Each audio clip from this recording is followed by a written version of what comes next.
Australian পার্লামেন্টে এমন এক দৃশ্য যা শুধু নজর কেড়েছে নয়, মনও ছুঁয়ে গেছে। নবনির্বাচিত সিনেটর করিন মোলাল্যান্ড নিজের প্রথম ভাষণ দিলেন সন্তানকে কোলে নিয়ে। The mess, the chaos, the juggle and the struggle, and of course, the magic and the mayhem that comes with raising children. শিশুটি যখন মায়ের কোলেই মাঝে মাঝে ছটফট করছিল, চেষ্টা করছিল সুর করে কিছু বলার, আর তাতে যেন সংসদ কক্ষে তৈরি হলো এক মানবিক মুহূর্ত।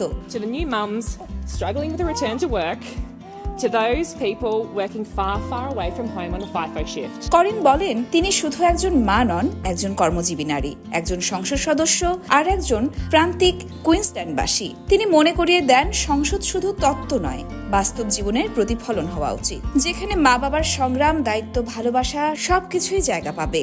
I am a proud fourth generation Queenslander. We are battlers. তিনিও অনেকের মতো কাজ আর পরিবার সামলে নিয়ে এগিয়ে গেছেন।